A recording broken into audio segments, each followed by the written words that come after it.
صحیح بخاری کتاب الصوم حدیث نمبر 1705 اور صحیح مسلم کتاب الصیام حدیث نمبر 1151 راوی ہیں حضرت سیدنا ابو ہریرہ رضی اللہ تعالی عنہ، بیان کرتے ہیں ان ابی ہریرہ رضی اللہ عنہ یقول قال رسول اللہ صلی اللہ علیہ وسلم، حضرت ابو ہریرہ کہتے ہیں کہ رسول اللہ صلی اللہ علیہ وسلم نے ارشاد فرمایا قال اللہ عز و جل، کہ اللہ عز و جل ارشاد فرماتے ہیں کل عمل ابن آدم لہ الا الصیام،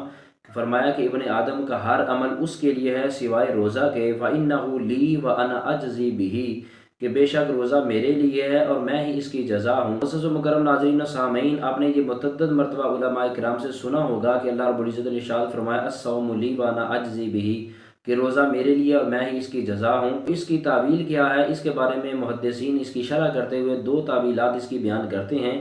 ایک تو یہ اس کی تعویل بیان کی جاتی ہے کہ اللہ رب العزت نے ہر نیکی کا اجر اور ثواب مقرر کر رکھا ہے، جیسا کہ قرآن مجید فرماتا ہے من جاء بالحسنۃ فلہ عشر امثالها، کہ بے شک اللہ رب العزت ہر نیکی کو 1 سے لے کر 10 گنا تک بڑھاتا ہے۔ اور اسی طرح صحیح بخاری کے اندر آتا ہے کہ اللہ تعالیٰ جب کسی بھی نیکی کو بڑھانا چاہتا ہے، اضافہ کرنا چاہتا ہے، تو اس کو 700 گنا تک بڑھاتا ہے، کہ ہر نیکی کا اجر اور ثواب اللہ تعالیٰ محدود اور مقرر کر کے اس کو بڑھا دیتا ہے۔ لیکن فرمایا الصوم لی وانا اجزی بہ، روزہ میرے لیے میں اس کی جزا ہوں۔ اس کا مطلب یہ ہے کہ روزے کے ثواب کو اللہ تعالیٰ نے محدود نہیں کیا، اس کی لمیٹیشن نہیں رکھی، اس کو مقرر نہیں کیا،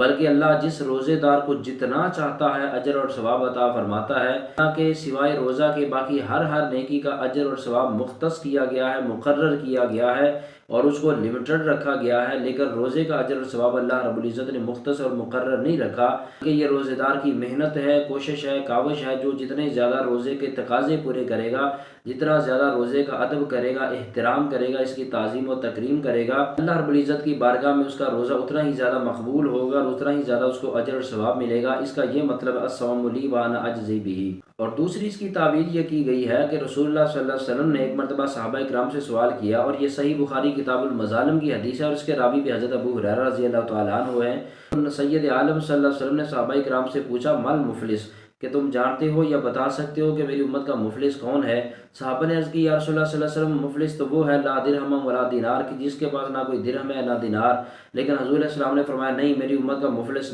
وہ نہیں ہے، بلکہ میری امت کا مفلس وہ ہے کہ جب قیامت کے دن نامہ اعمال تولے جائیں گے، تو جس بندے نے اپنی دنیا کی زندگی میں کسی دوسرے مسلمان کو کوئی تکلیف دی ہے، اس کو گالم گلوچ کیا ہے، اس کو برا بھلا کہا ہے، اس کی حق تلفی کی ہے یا اس کے ساتھ لڑائی جھگڑا کیا ہے،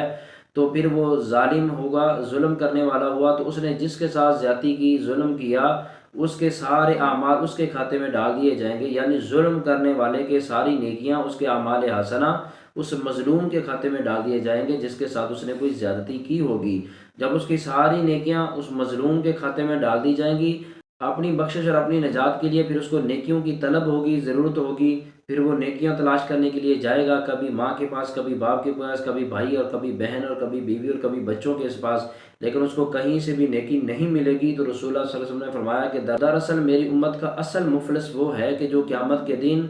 زیادتی کی وجہ سے، ظلم کی وجہ سے اپنی نیکیاں مظلوم کو دے چکا ہوگا، اب اس کو ایک نیکی کی ضرورت ہوگی لیکن اس کو نیکی کہیں سے نہیں ملے گی۔ اور اب آتے ہیں اسی نقطہ کی طرف الصوم لی وانا اجزی بہ، فرمایا کہ روزہ میرے لیے میں ہی اس کی جزا ہوں۔ تو جس بندے نے معاشرتی زندگی میں کسی کے ساتھ زیادتی کی ہے، حق تلفی کی ہے، کسی کو گالم گلوچ یا کسی پر تہمت لگائی، غیبت کی، اس کی باقی تو ساری نیکیاں مظلوم کو دے دی جائیں گی، لیکن فرمایا کہ روزہ ایک ایسا عمل ہے کہ جس کی نیکی کسی کو نہیں دی جائے گی، یہ اسی روزے دار کے ہی نامہ اعمال میں رکھی جائے گی کہ جس نے روزہ رکھا ہے۔ اس لیے اس کی تعویل محدثین نے کرتے ہوئے فرمایا الصوم لی وانا اجزی بہ۔ اس کی دوسری تعویل یہ ہے کہ اللہ تعالیٰ اس نیکی کو کسی دوسرے کے کھاتے میں نہیں ڈالے گا، بلکہ روزے دار کے ہی نامہ اعمال میں اس کو رکھا جائے گا۔ اسی حدیث مبارکہ کے آگے الفاظ ہیں جس میں روزے دار کو کچھ آداب بتائے گئے ہیں، روزے کے کچھ تقاضے بیان کیے گئے ہیں۔ وَإِذَا كَانَ يَوْمُ صَوْمِ أَحَدِكُمْ، فرمایا کہ جب تم میں سے کوئی روزہ دار ہوتا ہے تو اسے چاہیے کہ فَلَا يَرْفُثْ وَلَا يَسْخَبْ،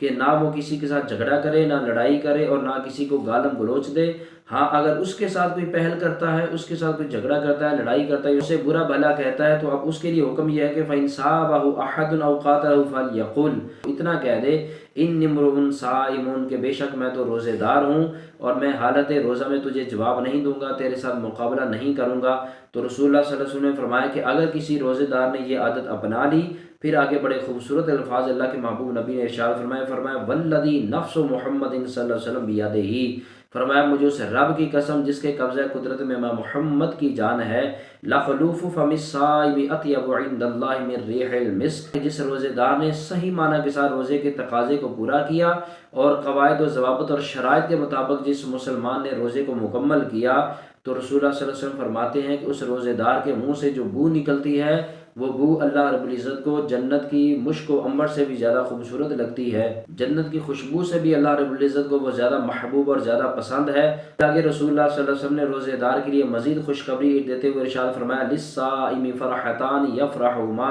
فرمایا کہ پھر روزے دار کے لیے اللہ تعالیٰ دو قسم کی خوشیاں رکھ دیتا ہے، دو قسم کے انعام رکھ دیتا ہے۔ فرمایا ایک انعام اذا افطر فرحا، کہ جب وہ شام کے وقت افطاری کے لیے بیٹھتا ہے، چونکہ روزہ دار دن بھر بغیر کھائے پیے رہتا ہے اور اللہ کی رضا کے لیے وہ کھانا پینا ترک کرتا ہے اور خواہشات نفسانی سے بھی گریز کرتا ہے، تو ایسا بندہ جب روزہ مکمل کرتا ہے اور وقت افطار جب وہ افطاری کے لیے بیٹھتا ہے تو اللہ کے محبوب نبی نے فرمایا اذا افطر فرحا، پھر اس کے دل کے اندر اللہ کو خوشی پیدا کر دیتا ہے کہ میں نے روزہ مکمل کر لیا، اسے خوشی ہوتی ہے اور یہ خوشی ہے وقت افطار۔ اور پھر فرمایا وَإِذَا لَقِيَ رَبَّهُ فَرِحَ بِصَوْمِهِ، قیامت کے دن جب اللہ تعالیٰ اس کو نیکیوں کی وجہ سے جنت عطا فرمائے گا اور جب وہ جنت میں داخل ہوگا تو سب سے پہلے اس کو کیا ملے گا؟ سب سے پہلے وہ اللہ رب العزت کا دیدار کرے گا۔ تو فرمایا کہ لِلصَّائِمِ فَرْحَتَانِ يَفْرَحُهُمَا، اس کے لیے دو اجر ہیں، دو انعام ہیں، ایک انعام وقت افطار ہے اور دوسرا انعام وقت دیدار ہے۔ تو ناظرین گرامی، سنا آپ نے ماشاءاللہ سبحان اللہ کتنی خوبصورت یہ حدیث مبارکہ ہے۔ قربان جائیں اللہ کے محبوب نبی صلی اللہ علیہ وسلم کے اس خوبصورت فرمان پر کہ روزہ دار کو اللہ تعالیٰ کتنے انعامات دیتا ہے۔ اب حکم یہ ہے کہ روزہ دار جب روزہ رکھتا ہے تو وہ صرف بھوک اور پیاس کو ہی نہ اٹھائے بلکہ ہر وہ کام کرنے کی کوشش کرے جس کام کو اللہ اور اس کے رسول نے کرنے کا حکم دیا ہے، اور ہر اس کام سے بچنے کی کوشش کرے جس کام سے بچنے کا اللہ اور اس کے رسول نے حکم دیا ہے، تاکہ اس کا روزہ کامل طریقے کے ساتھ بارگاہ الوہیت میں پہنچے اور وہ صحیح معنی کے ساتھ روزے کے اجر اور ثواب کا مستحق ٹھہرے۔